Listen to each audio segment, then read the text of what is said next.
ഇന്നലെ പട്ടാമ്പിക്കടുത്ത് കാരക്കുത്തങ്ങാടിയിലെ ഒരു സ്കൂളിന്റെ പ്രോഗ്രാമിന് പോയ സമയത്ത് കിട്ടിയ ഒരു ഗിഫ്റ്റാണിത്. ഞങ്ങൾ സാധാരണ പ്രോഗ്രാമിനൊക്കെ പോകുമ്പോൾ പല സ്ഥലങ്ങളിൽ നിന്നും ഗിഫ്റ്റ് കിട്ടാറുണ്ട്, ഫോട്ടോ ഫ്രെയിമായിട്ട് അല്ലെങ്കിൽ നമ്മുടെ ഫോട്ടോകൾ പല രീതിയിൽ വരച്ചിട്ടൊക്കെ. അപ്പൊ അതൊക്കെ അവര് നമ്മുടെ സ്റ്റേജിൽ കയറിയിട്ട് തരും. അപ്പൊ അവരുടെ ഒരു ആഗ്രഹം എന്താണെന്ന് വെച്ചാൽ നമ്മളിപ്പം ഒന്ന് സ്റ്റേജ് പങ്കിട, സ്റ്റേജിൽ നിൽക്കുന്ന നമുക്ക് സ്റ്റേജിൽ വെച്ച ആളുകൾക്ക് മുമ്പിൽ വെച്ചൊരു ഗിഫ്റ്റ് തരിക എന്നൊക്കെ അവരൊക്കെ ഒരാഗ്രഹം ഉണ്ടാവും. പക്ഷെ ഇന്നലെ ഈ തന്ന ഗിഫ്റ്റ് എന്ന് പറയുമ്പോൾ ഞാൻ പ്രോഗ്രാം കഴിഞ്ഞ് ഇറങ്ങുന്ന സമയത്താണ് എനിക്ക് ഗിഫ്റ്റ് തരുന്നത്. ഇത് ചിരട്ടയിൽ നിർമ്മിച്ചാണ്, അദ്ദേഹം തന്നെ നിർമ്മിച്ചതാണ്. ഇതിന്റെ ഫിനിഷിംഗ് കണ്ട് ഒരിക്കലും ചിരട്ടയെന്ന് തോന്നുന്നില്ല. എനിക്ക് എന്നെ അത്ഭുതപ്പെടുത്തിയത് അദ്ദേഹം ഞാൻ ചോദിച്ചു അദ്ദേഹത്തോട് എന്തുകൊണ്ടാണ് നിങ്ങൾക്ക് സ്റ്റേജിൽ കയറി തരായിരുന്നല്ലോ. അപ്പൊ അദ്ദേഹം പറഞ്ഞു വേണ്ട, ഞാനിങ്ങനെ സ്റ്റേജിൽ കയറാൻ മടി കൊണ്ടാണ്. ഞാൻ സംഘാടകർ എന്നോട് പറഞ്ഞു സ്റ്റേജിൽ കയറി. കാരണം ഇത് കണ്ടില്ലേ, ഭയങ്കരമായിട്ട് എനിക്ക് ഇഷ്ടപ്പെട്ടു ഈ സാധനം. ഒരു തോണിയിൽ ഒരു മരത്തെ ഇങ്ങനെ നിർത്തിയിട്ടുള്ള ഒരു ഡിസൈനാണ് ഇതിന്റെ.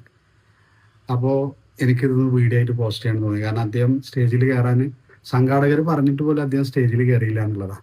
അപ്പോൾ അദ്ദേഹത്തിനൊരു സന്തോഷമായിക്കോട്ടെ വെച്ചിട്ട് ഞാൻ ഇത് പോസ്റ്റ് ചെയ്ത് അദ്ദേഹത്തിന്റെ വീഡിയോ ഞാൻ എടുത്തു വെച്ചിട്ടുണ്ട്.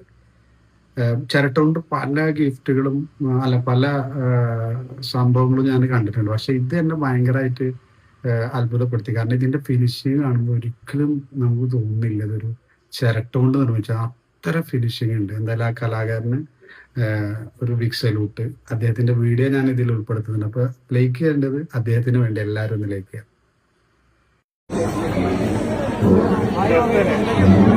അടിപൊളി കയ്യടി കൊടുക്കേണ്ട ഒരു ഗിഫ്റ്റ് നിങ്ങൾ ഉണ്ടാക്കിയതാ.